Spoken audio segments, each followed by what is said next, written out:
Well, good evening, YouTube. What we have here tonight on the bench is a very simple idea for a rotary phase converter. What I have over here is an A.O. Smith 3 horsepower, 3-phase, 1750 RPM motor. It can run on 208 or 230 or 460. Right now it's wired up in the Y configuration. Most people start RPCs with a start capacitor.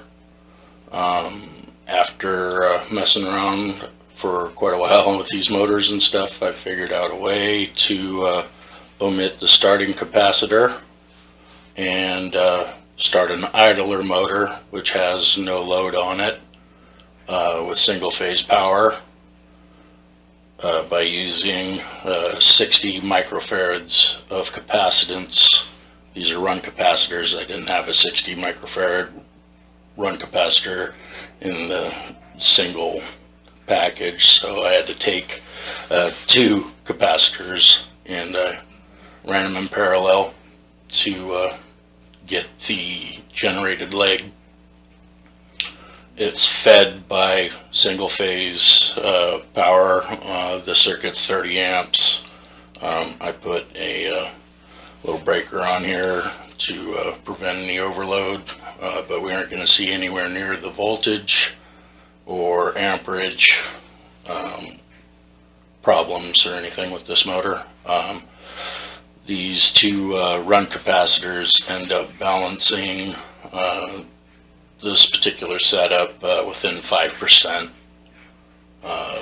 So basically what's going on is this motor gets single phase power.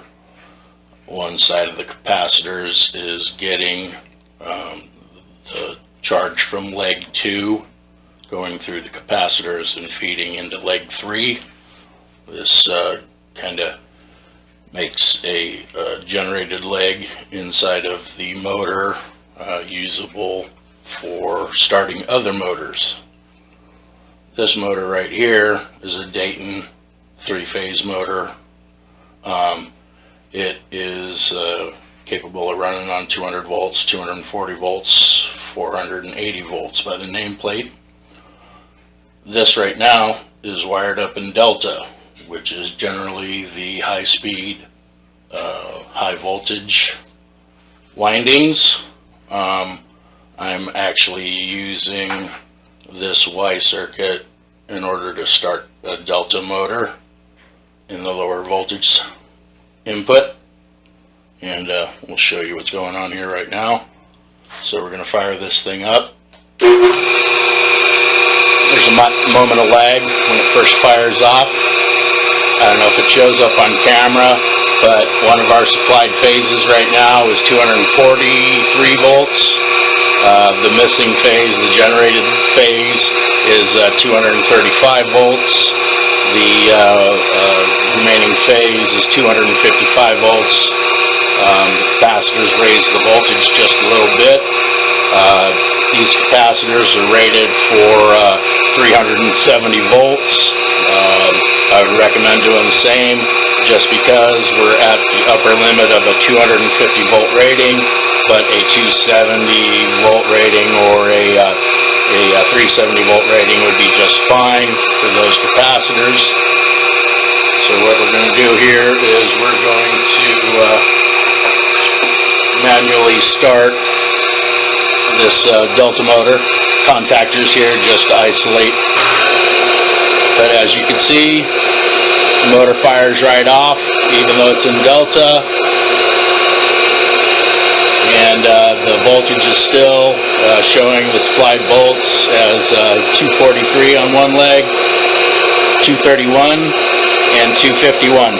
So all these readings are still within 5%, and it's quite possible to make a RPC from a spare 3-phase motor very cheaply. You really could do it with a couple of switches and a single capacitor. But as you can see, this system works. Now, you don't really want to start this motor with a heavy load on it, but a moderate load would not stop this motor from running, because it's going to pull a little bit of amperage to first engage, but once this motor's running, it barely pulls anything at all. In a prior test, we were only pulling about 5 amps per leg.